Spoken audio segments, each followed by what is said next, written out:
We've discussed that neither Link nor Mario are psychopaths, but what about Kratos from the God of War games? He's done a bit more than jump on a few mushrooms. I should note that I use the term psychopath for the viewer's benefit. A more appropriate clinical term would be antisocial personality disorder.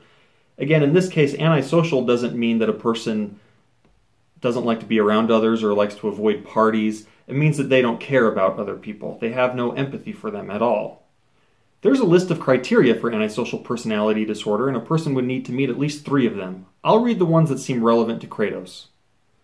Failure to conform to social norms with respect to lawful behaviors, as indicated by repeatedly performing acts that are grounds for arrest.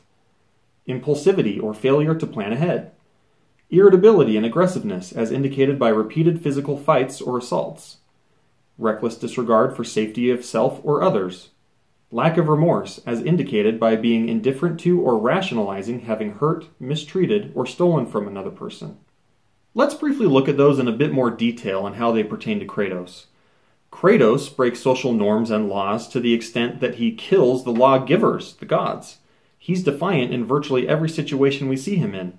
His impulsivity has led him to kill his own wife and daughter. It's hard to get more impulsive than that. Kratos is extremely aggressive and is almost always engaged in mortal combat. Though many of the people Kratos has killed have been during mutually agreed upon physical fights, he's killed people that were just bystanders and didn't want to fight at all. With regard to antisocial personality disorder, it's very telling that Kratos apparently has no remorse for any of his actions. With the exception of how he feels about killing his own wife and daughter, he seems to regret almost nothing at all and feel no remorse at all. At face value, Kratos definitely meets criteria for antisocial personality disorder. That is, unless cultural considerations can offer another explanation of what's going on.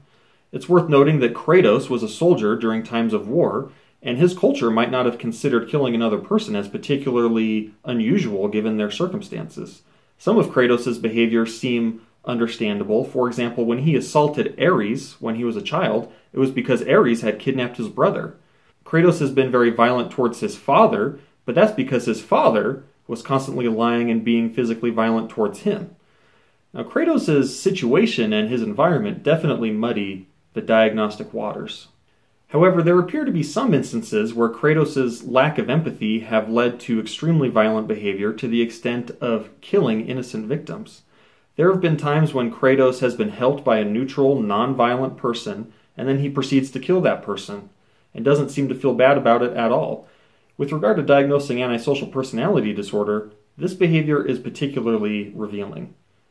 Though some of Kratos' actions might be understandable considering his environment and the trauma he's been through, most people who have been through trauma don't proceed to kill hundreds of thousands of people.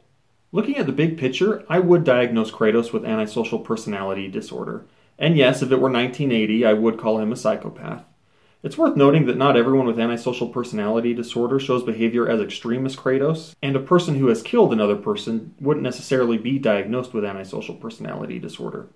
Well, this is definitely the most troubling of the issues Kratos is dealing with, but there might be some more things that are going on.